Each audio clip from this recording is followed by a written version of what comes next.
요한계시록 1장 10절에서 16절 말씀입니다. 요한계시록 1장 10절에서 16절의 말씀입니다. 계시록 1장 이거 환풍기 좀 낮춰줄래? 시끄러워서. 요한계시록 1장 10절에서 16절. 저와 여러분들이 한 절씩 교도가 읽도록 하겠습니다.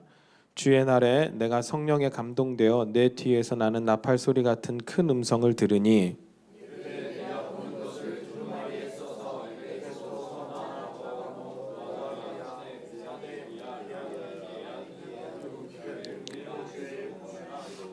몸을 돌이켜 나에게 말한 음성을 알아보려고 돌이킬 때에 7 금 촛대를 보았는데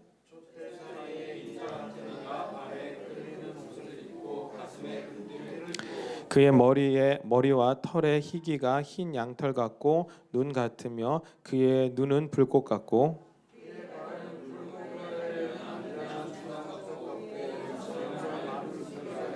같이 읽겠습니다. 그의 오른손에 7 별이 있고 그의 입에서 좌우에 날선 검이 나오고 그 얼굴은 해가 힘있게 비치는 것 같더라. 아멘. 아멘. 오늘 요한계시록 4번째 시간 한번 따라하실까요? 성령에 감동되어. 이 주제를 가지고 하나님의 말씀을 나누도록 하겠습니다. 이제 1장만 가지고 이제 4번째 시간인데 제가 이렇게 설교를 준비하면서 느끼는 건 언제까지 사가 어디까지 갈까 1장을 가지고 이런 생각들이 드는데 오늘도 우리 안에 좀 걸림이 되는 주의 날 성령의 감동이 되어 이런 표현들이 그냥 지나칠 수 없어서 좀 어렵지만 좀 같이 설명하며 나아갈 수 있게 되길 간절히 소망합니다. 아멘. 가장 먼저 등장하는 단어가 10절에 주의 날이죠. 그러니까 사도 요한은 성령 안에서 무언가를 봅니다. 그리고 여기서 그 무언가를 언제 봤냐? 주의 날에 보았다라고 설명을 하고 있어요. 그럼 이 주의 날이 뭔가에 대해서 우리가 살펴볼 필요가 있어요. 헬라어로 보면 퀴리오케 헤메라, 이것이 주의 날입니다. 그런데 구약에도 보면 주의 날이라는 단어가 많이 나오죠. 아모스 5장 18절 보면 화 있을진저 여호와의 날을 사모하는 자여 너희가 어찌하여 여호와의 날을 사모하느냐 그 날은 어둠이요 빛이 아니라 라고 표현해요. 여기서 여호와의 날이라고 번역되어진 히브리어는 예호바욤입니다. 이게 주의 날 여호와의 날이에요.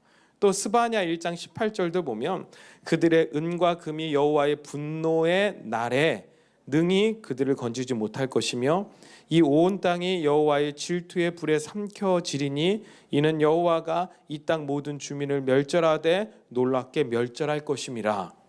여기에서도 사용되어진 여호와의 분노의 날이 예호바욤입니다. 그러니까 이 주의 날에 우주적 멸망을 이야기를 하고 있습니다. 요엘서 2장 31절 한번 읽어볼까요? 요엘서 2장 31절 시작. 여호와의 크고 두려운 날이 이르기 전에 아멘. 이 날도 예호바욤입니다. 그러니까 이처럼 구약에서는 주의 날, 여호와의 날, 이 날들은 어떤 하나님께서 자신의 적들에게 진노하시는 날, 하나님께서 심판하시는 날로 명시되어 있어요. 신약에도 이 심판의 날인 주의 날에 대한 묘사들이 여러 군데가 있습니다. 한 군데만 찾아보도록 할게요. 베드로후서 3장 10절에 보면 그러나 주의 날이 도둑같이 오리니 그 날에는 하늘이 큰 소리로 떠나가고 물질이 뜨거운 불에 풀어지고 땅과 그 중에 있는 모든 일이 드러나리로다.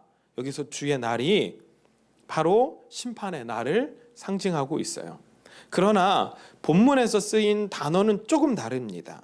그러니까 오늘 본문을 빼놓고 나머지 신약에서 주의 날, 여호와의 날이라고 표현되어 있는 것은 헬라어로 큐리오 헤메라입니다. 그러니까 주님을 가리키는 큐리오스가 소유격으로 쓰여서 큐리오 헤메라 이거예요. 근데 아까 제가 초반에 말씀드렸죠. 10절에서 쓰인 이 주의 날이라는 헬라어 단어는 큐리오케 헤메라예요. 그러니까 형용사가 쓰였습니다. 이 큐리오케 헤메라라는 말은 성경 전체에서 딱 여기에 한 번 쓰여요. 그러니까 신약 성경 전체에서 주의 날이라고 우리말로는 똑같이 번역되는데 헬라어로 봤을 때 다른 의미, 큐리오케 헤메라고 쓰여진 부분이 딱 여기라는 거예요. 그러니까 여기서 표현되어 있는, 오늘 본문 10절에서 표현되어 있는 큐리오케 헤메라는 어떤 특정한 날을 가리키는 말입니다. 초대교회 교부들은 안식 후 첫날인 오늘날의 주일을 이 단어를 사용해서 표기를 하기 시작했어요. 그러니까 이 초대교부라는 건 뭐냐면 1세기 예수님의 제자들을 통하여 훈련받은 사람들이에요.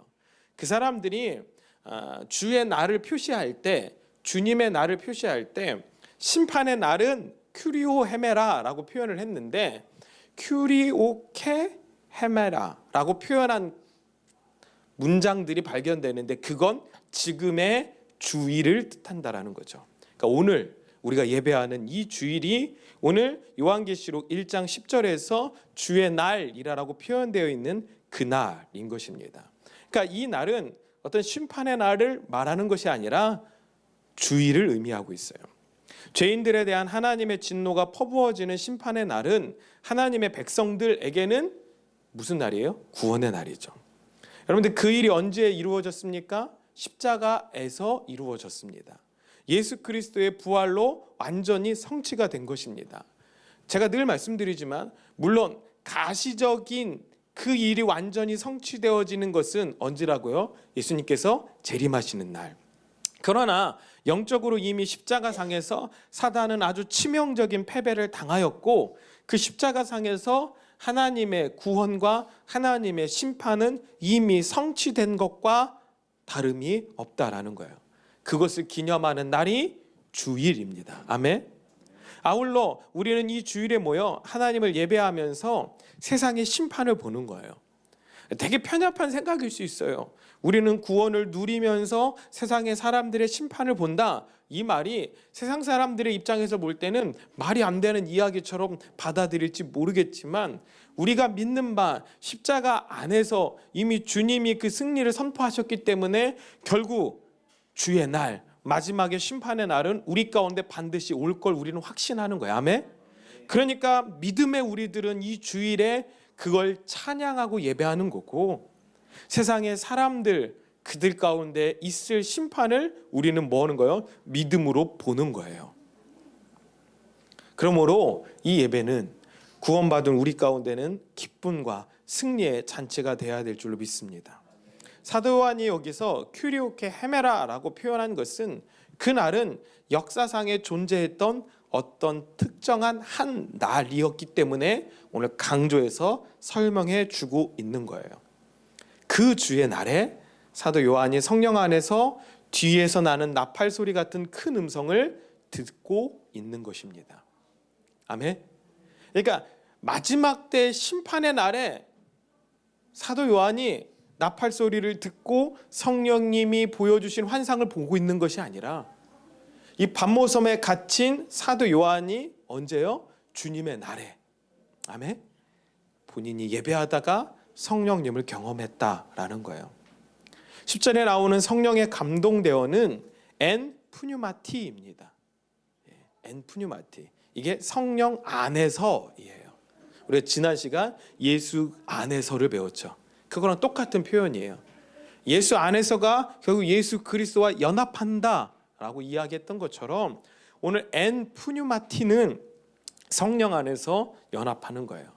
그러니까 사도 요한은 반모섬이라는 환란의 장소에서 주일에 성령 안에서 예수 그리스도를 만난 것입니다. 아멘. 다시 한번, 사도 요한은 반모섬이라는 환란의 장소에서 주일에 성령 안에서 예수 그리스도를 만난 것입니다. 저는 오늘 이 예배가 정말로 환란의 장소인 이 세상 속에서 이 주일에 성령 안에서 예수 그리스도를 만나는 날이 되길 간절히 소망합니다. 오늘 본문 12, 13절을 한번 볼까요? 몸을 돌이켜 나에게 말한 음성을 알아보려고 돌이킬 때에 7 금 촛대를 보았는데 촛대 사이에 인자 같은 이가 발에 끌리는 옷을 입고 가슴에 금띠를 띠고. 그러니까 사도 요한은 반모섬에서 주의 날에 나팔 소리 같은 큰 음성을 들었습니다. 그 음성이 무엇인지 알아보려고 뒤를 돌아봅니다. 거기서 그는 7 금촛대를 봅니다. 우리가 요한계시록을 특별히 공부하지 않아도 이 7 금촛대가 무엇인지는 이미 잘 알고 계세요. 뭐죠? 교회입니다. 요한계시록 1장 20절 말씀 한번 읽어볼까요? 1장 20절 읽겠습니다. 시작.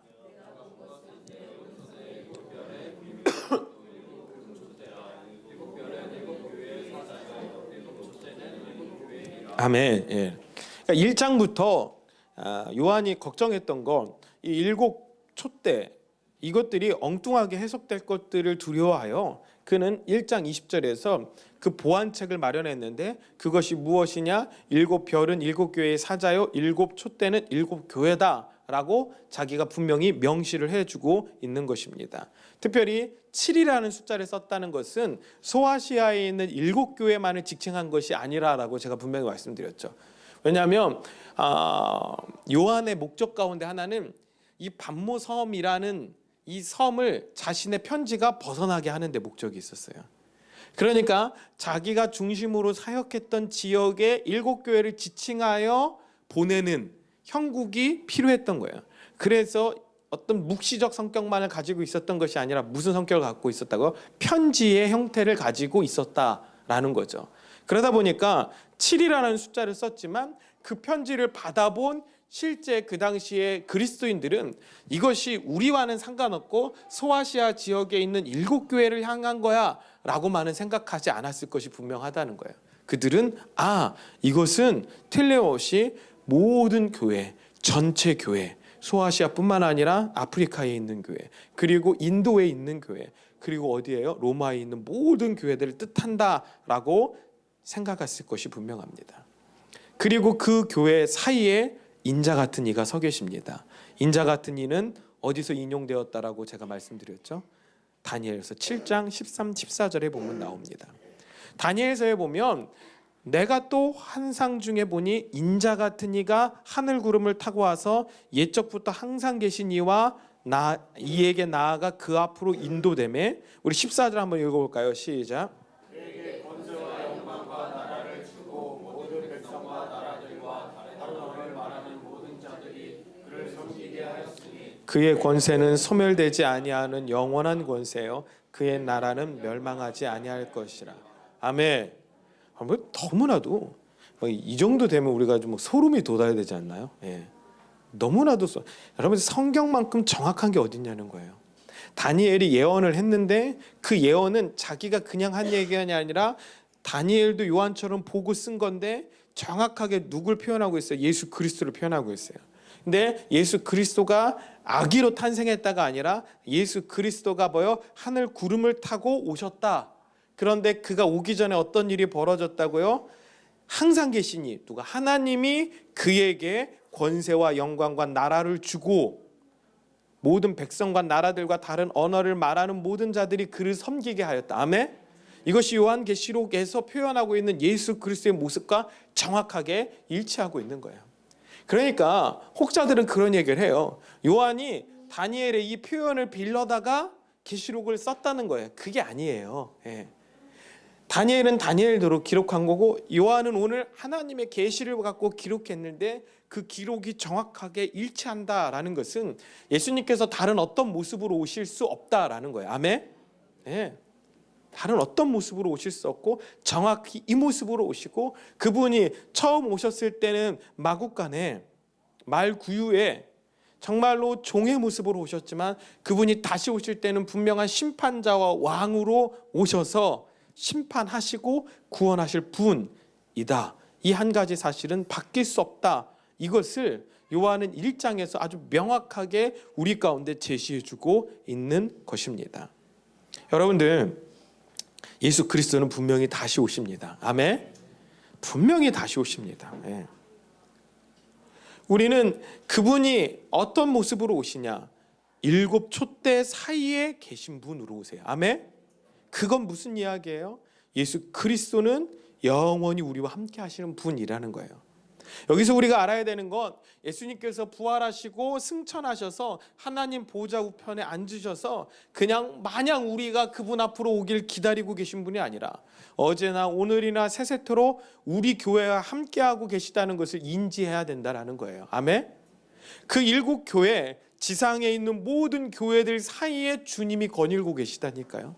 오늘 이 거룩한 주의 날에 오늘 우리가 성령의 감동이 되어 오늘 우리와 함께 가고 계신 예수 그리스도를 보고 경험하게 되길 주님의 이름으로 간절히 소망합니다. 그러니까 이런 놀라운 표현들이 이 앞에 집약되어 있어서 그냥 지나갈 수 없다니까요. 근데 두려운 것은 앞부분만 그런 게 아니라 모든 요한계시록에 다 이런 의미들이 있어서 도대체 언제 끝나게 될까. 아마 제가 걱정하는 바는 이제 형준이가 내년에 어쩔 수 없이 군대를 가야 되는데 형준이가 제대할 때까지 요한계시록이 안 끝나지는 않을까. 이런. 그래서 제대하고 와서 아직도요? 뭐 이러면서 여러분들 죽기 전에는 끝내길 소망합니다. 하다가 힘들면 제 방법 아시죠? 한 5장 나가고 너무 힘들면 또 쉬어요. 그래서 또 나가고 이렇게 하니까 너무 두렵지 않은 마음으로 참여하실 수 있게 되길 간절히 바랍니다. 지금도 우리와 함께 계신 성령 안에서 예수 그리스도를 만나게 되길 간절히 소망합니다. 요한복음 4장 24절 보면 하나님은 영이시니 예배하는 자가 영과 진리로 예배할지다 라고 이야기를 했어요. 여기서 영과에 해당되는 말이 헬라어로 엔푸뉴마이에요. 성령 안에서예요. 여러분이 지금 진정으로 예배를 하고 계신 분들이면 여러분도 지금 사도 요한과 똑같이 성령 안에 계신 거예요. 아멘? 그러니까 우리는 이 성령 안에서 누굴 만날 수 있어요? 예수 그리스도를 만날 수 있어요. 그러니까 우리가 예배 때 예수님을 만나야 됩니다. 이것이 그냥 어떤 은유적 표현으로 사용하는 것이 아니라 정확하게 성경적 표현을 가지고 이야기를 하고 있는 거예요. 왜요? 요한이 계시를 본 게 주의 날, 그게 뭐라고요? 주일이고 성령 안에서, 그렇죠? 그런데 하나님이 예수님 말씀하셨다니까요. 너희가 예배할 때 영과 진리로 예배하라. 그 영이 엔푸뉴마, 성령 안에서이고 오늘 우리는 주일에 예배하고 있으니까 우리는 이 주일에 우리와 함께 하시는 예수 그리스도를 성령 안에서 만나고 계신 것입니다. 아멘. 그러니까 이 주일이 얼마나 놀라운 날이라는 거예요. 여러분들 성막을 공부해보면 이스라엘 백성들은 하나님의 영광 한 번을 보기를 그렇게 갈망했다고요. 그런데 우리는 매 주일 우리 함께 하신 예수 그리스도를 성령 안에서 만날 수 있는 것입니다. 사도 요한이 주의 날에 예수 그리스도의 증거와 하나님의 말씀 때문에 환난을 당하는 반모라는 섬의 현실 속에서 성령 안에서 예수 그리스도를 만나 이제 있는 일과 장차 될 일을 보고 있는 그 현실이 바로 지금 우리의 실제 현실이 되고 있다라는 거예요. 사도 요한은 환상으로 하늘나라를 보고 예수 그리스도를 보고 있지만 여러분은 지금 말씀으로 믿음으로 하나님 나라와 예수 그리스도를 보고 계신 것입니다. 아멘. 왜요? 이미 그가 본 것들이 말씀으로 우리 가운데 증거되었기 때문에 우리는 이 똑같은 날 똑같은 환경 속에서 말씀으로 예수 그리스도를 보고 계신 거예요. 사도 요한이 환난의 현실 속에서 성령 안에서 하늘을 체험하듯이 우리도 이 지긋지긋한 세상 권세를 잡은 자가 호시탐탐 우리를 노리는 이 환난의 현실 속에서 성령 안에서 천국을 체험하는 것입니다. 그것이 예배입니다. 아멘. 정말 여기가 천국이세요? 우리가 처한 상황은 요한의 반모섬에 더 가깝습니다. 그렇죠? 앞으로 더 심해질 거예요. 예. 마치 이 교회가 유배되어 있는 것처럼 고립될 수밖에 없어요. 예. 그리고 저는 절대로 세상이 요구하는 바에 타협할 생각이 없기 때문에 유배지와 같이 고립될 수밖에 없다라는 생각이 들어요. 그러나 여러분, 우리는 여기서 믿음으로 말씀으로 천국을 보고 하나님의 나라를 누려야 되는 것입니다. 여러분이 하나님의 백성이 맞는 한 교회가 모인 이곳이 바로 천국입니다. 우리는 매일매일 천국을 왔다 갔다 하는 사람들입니다. 그러나 우리가 솔직히 천국이 얼마나 좋은 것인지 잘 모르잖아요. 그래서 어떻게 맛봐야 될지 몰라요. 그래서 제가 생각해 봤습니다. 어떻게 그 나라를 맛볼 수 있을까? 그래서 그 방법을 좀 한번 강구해 봤습니다. 어떻게 그 나라를 맛보며 그 나라를 배울 수 있느냐? 다른 것이 없습니다. 바로 말씀과 교회를 통해서 가능한 거예요. 여러분은 말씀으로 천국을 보고 교회 안에서 천국을 실습하는 것입니다. 아멘. 하나님과 그분의 나라인 천국을 자세하게 설명해 놓은 말씀을 통해 성령의 도우심으로 여러분은 여러분의 현실 속에서 천국을 경험할 수 있습니다. 그리고 그 맛을 볼 수 있다라는 거죠. 여러분, 에베소서를 보면 성령께서 우리에게 보증으로 와 계시다라는 표현이 등장을 합니다. 여기서 우리 기업의 보증이 되사라고 정확하게 표현되어 있는데, 여기서 보증이라는 단어는 알라본인데 이 알라본은 영어로 말하면 디파짓이에요. 그러니까 이 디파짓은 우리가 뭐 월세를 얻든 뭐 할 때 보증금으로 내는 거예요. 결국 우리가 돌려받게 되는 거고, 이 보증금을 맡겼을 때 우리가 그 공간에 들어가서 누릴 수 있는 것처럼 성령이 우리 안에 보증되신다, 이 얘기는 성령 안에서 우리가 천국을 미리 맛볼 수 있도록 우리의 보증이 되어 주신다라는 거예요. 아멘. 그러니까 우리가 이 주일에 성령 안에서 예배한다, 이거는 이 공간 안에서 우리가 성령을 맛볼 수 있다라고 얘기해 주고 있는 거예요. 그런데 우리는 자꾸만 이 교회 안에서 주일에 성령 안에서 천국을 맛보려는 것이 아니라 뭐예요?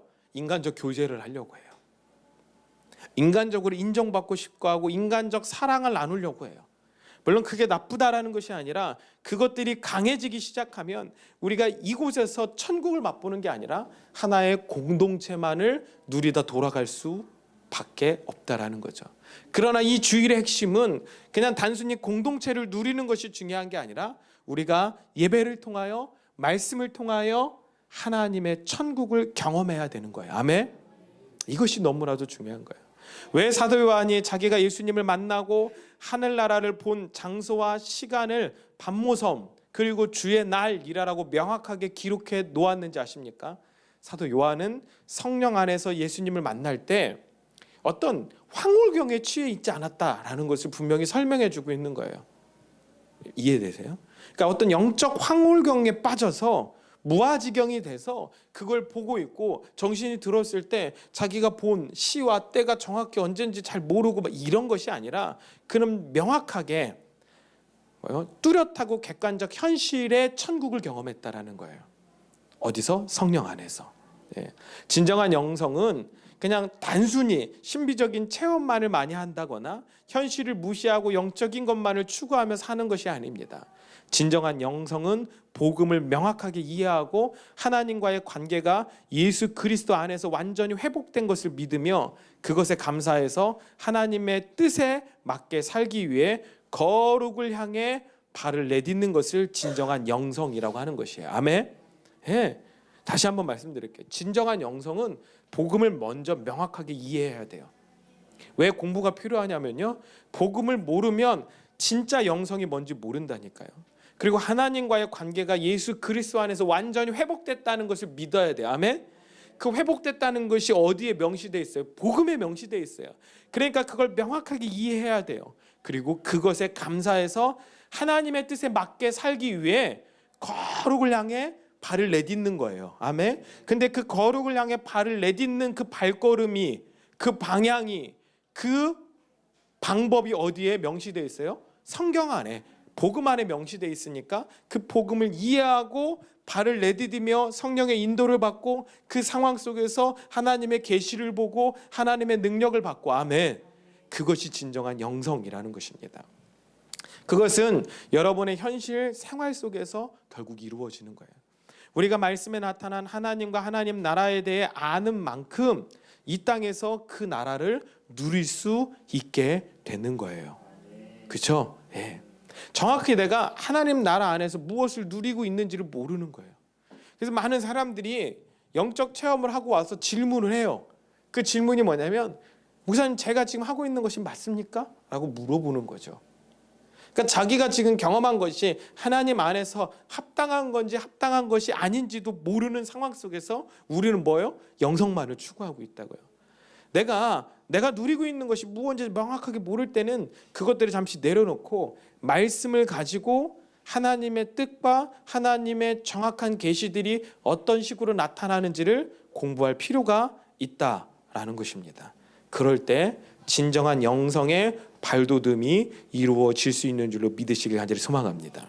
우리가 일반적으로 영성의 대가라고 불려지는 사람들은 절대로 기도만 했던 분들이 아니에요. 그분들이 대부분 지식적으로 출발을 하다가 지식의 한계를 깨닫고 하나님 앞에 엎드려 기도하던 가운데 어떤 한 단계, 두 단계를 뛰어넘어서 그분들이 쓴 책들 가운데 기도가 강조되어지고 있는 것 같지만 그분들이 이미 말씀으로 철저히 무장되어 있던 분들이에요. 그러니까 우리는 단순히 기도만이 필요하다 이런 생각들을 내려놓고 복음과 같이 갈 수 있게 되길 간절히 소망합니다. 그때 성령님께서 여러분의 삶 가운데 천국의 비밀을 아주 조금씩 알려주세요.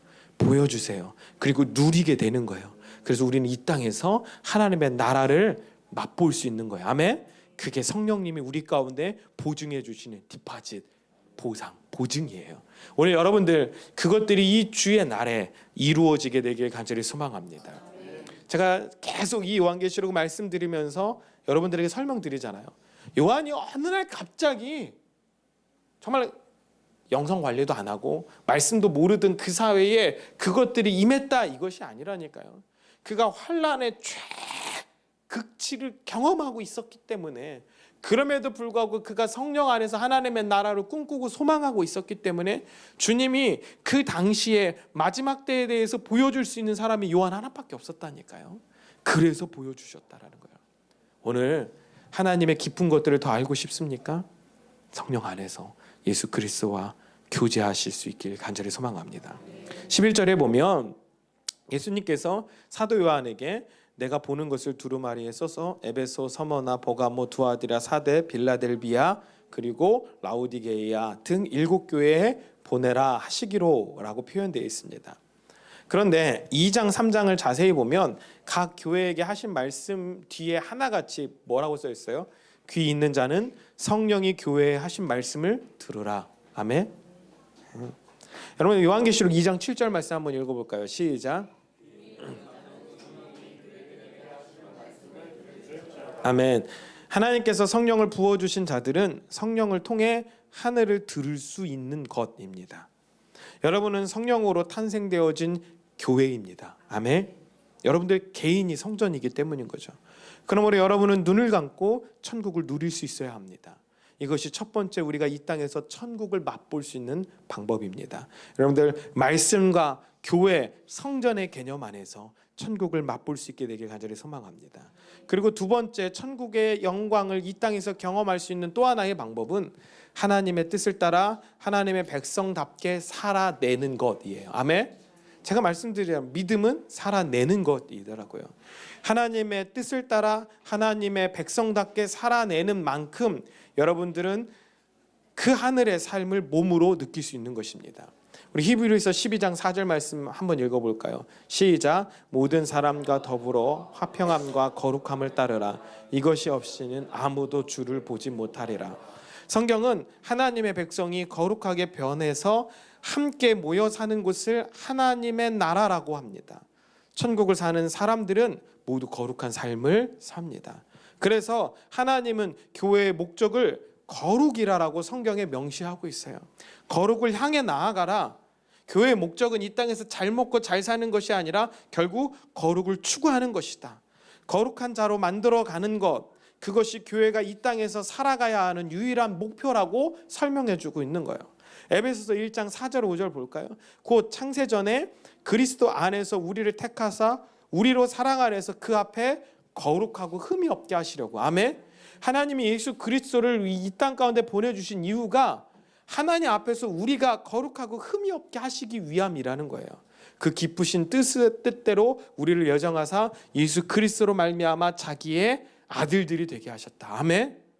에베소서 2장 10절 말씀도 한번 읽어볼까요? 시작. 우리는 그가 만드신 바라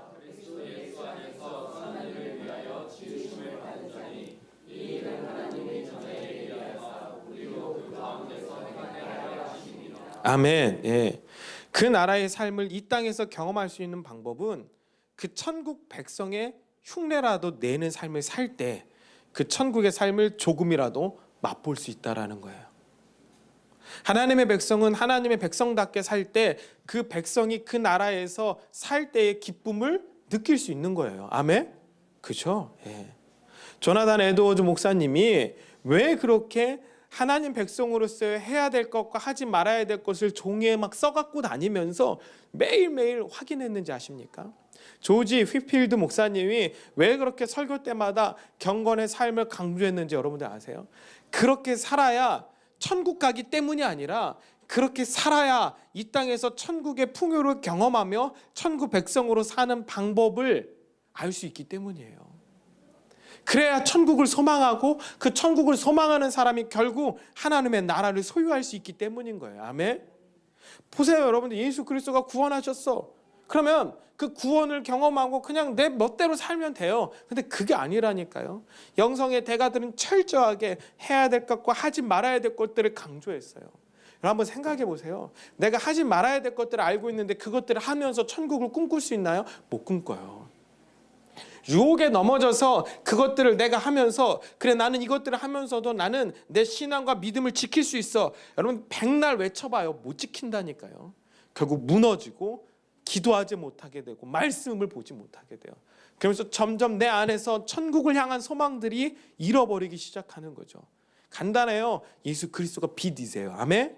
근데 그 빛이 내 안에서 비춰져야 내 안에 어두움이 사라지는데 내가 세상의 것들을 즐기면서 예수 그리스도의 빛으로부터 스스로 멀어지는 거예요.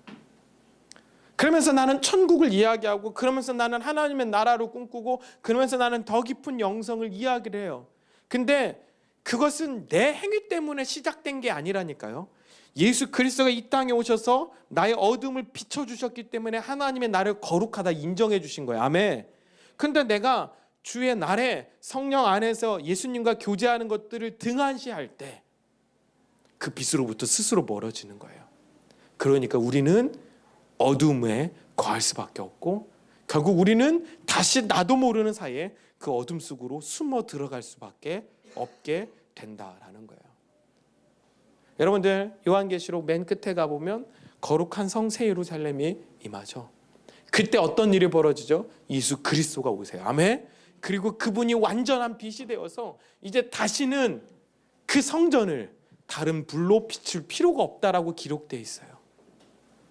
이 말은 주님이 내 안에 임하실 때 비로소 그곳이 하나님의 나라 천국의 완성이 이루어질 수 있다라고 성경이 이야기해주고 있는 것입니다. 아멘.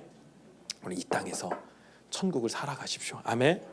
거룩한 삶을 어떻게 추구하냐면 저는 제가 늘 갖고 있었던 궁금증이 왜 이렇게 성경이 믿음, 소망, 사랑을 강조할까였어요. 여러분 바울의 문서를 보면 끊임없이 믿음, 소망, 사랑이 등장해요. 우리가 알기로는 고린도전서에만 믿음, 소망, 사랑이 등장한다고 생각하지만 그렇지 않아요. 데살로니가 전서에도 보면 믿음, 소망, 사랑이 등장하고 바울의 서신서 끊임없이 믿음, 소망, 사랑이 등장을 해요. 여러분들 우리가 신앙생활을 하는 첫 출발점은 뭐예요? 믿음이에요.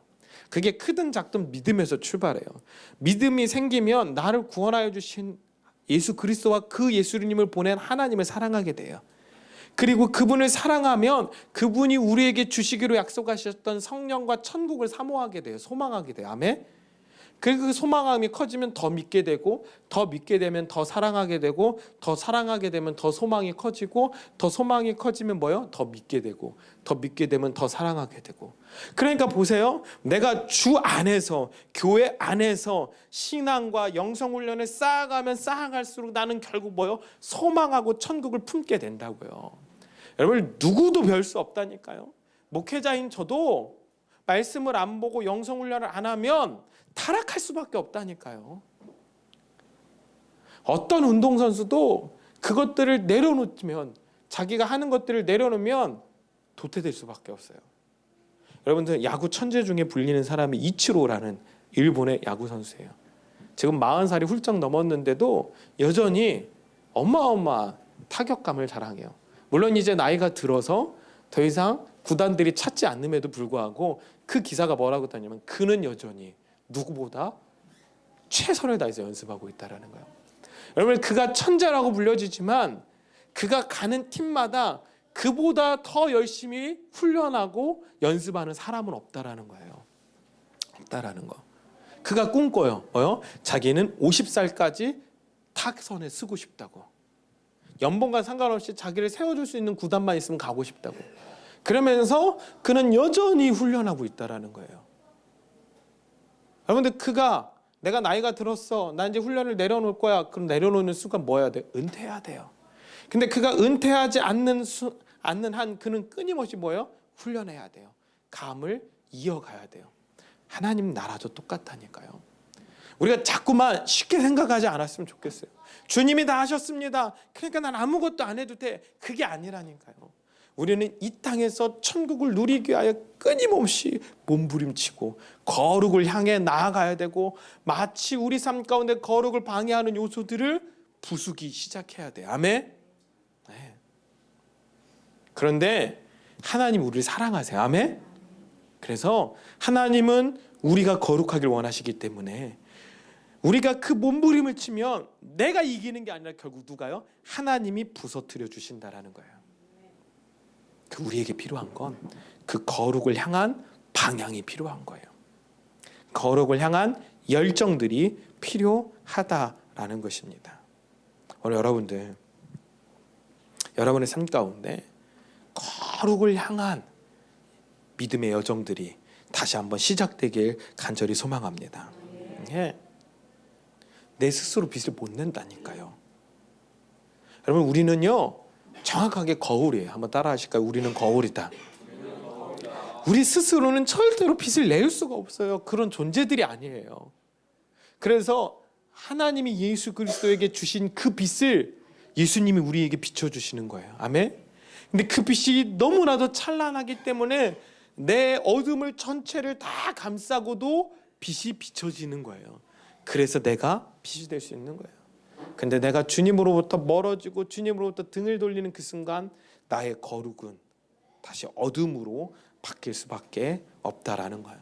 그래서 주님이 말씀하시는 거예요. 내가 이길 거야.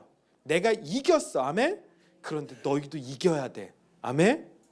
여러분들, 오늘 우리 안에 어둠의 대상들, 거룩을 방해하는 그것들을 정말로 2017년에 좀 놓고 넘어가실 수 있게 되길 간절히 소망합니다. 아멘? 여러분, 삶 가운데 그런 문제들이 있다니까요. 그걸 놓고 넘어가셔야 돼요.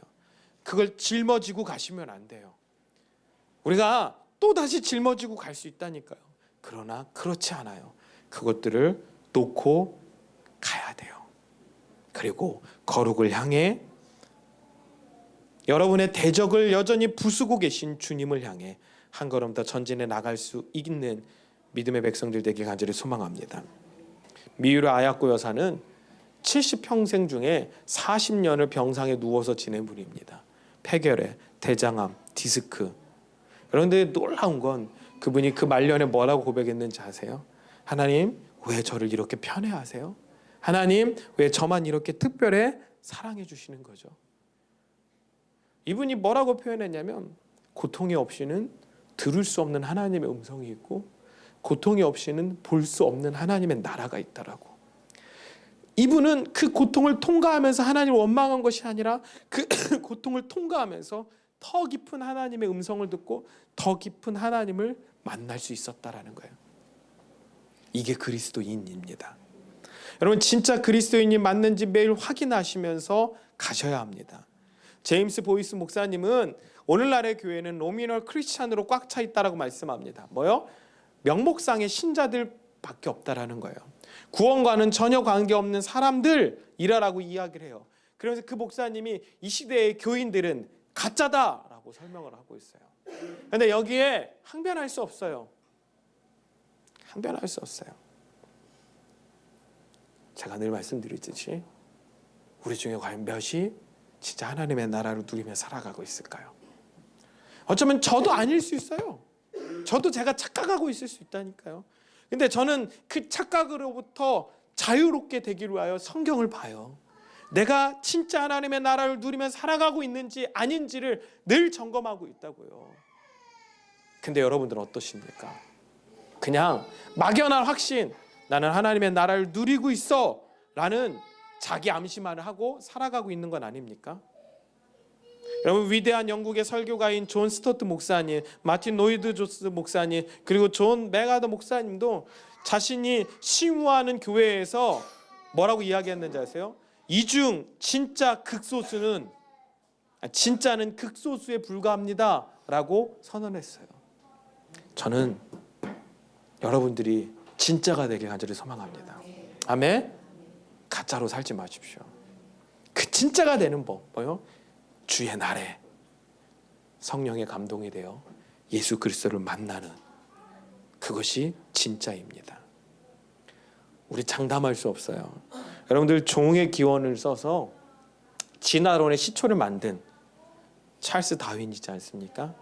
여러분들 그 사람이 캠브리지 대학의 신학생이었어요. 열심히 신앙생활을 했고 목사가 되기 위해 열심히 신학 공부를 하던 사람입니다.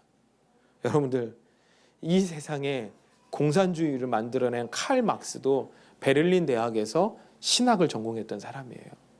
그가 신학교에서 써낸 요한복음 15장에 관한 논문은 지금도 신학생들이 읽는 참고 문헌 중에 하나예요. 그런데 그들이 어째서 하나님을 부인하는 삶으로 결론을 맺게 되었을까요? 여러분들 정말 자신 있으신가요? 그렇지 않아요. 난 어디를 바라보고 있는가? 무엇을 목표로 살고 있는가? 난 진짜 그리스도인이 맞는가? 매일매일 확인하셔야만 합니다. 여러분, 교회는 성전으로서 빛을 발할 때에만 천국을 체험할 수 있습니다. 문제가 해결되어지고 소원이 이루어졌을 때 행복을 느끼는 사람들이 아니라 말씀 안에서 천국을 보는 자들이 교회입니다. 교회인 여러분, 정말로 성령의 기름 부으심으로 여러분들이 계속 빛을 발하게 되길 간절히 소망합니다. 그리고 여러분들을 방해하는 것들을 향하여 예수 그리스도의 빛을 비추십시오. 그래서 거룩을 향해 추구하십시오. 이렇게 인생을 아름답게 살아가 하나님 앞에 아름답게 평가될 수 있는 믿음의 백성들 되길 주님의 이름으로 간절히 소망합니다. 이 주의 날에 성령 안에서 믿음으로 천국을 바라보고 하나님의 음성을 들을 수 있는 저와 여러분들 되길 주님의 이름으로 간절히 소망합니다. 우리 시간에 같이 찬양으로 고백할까요? 우리 오늘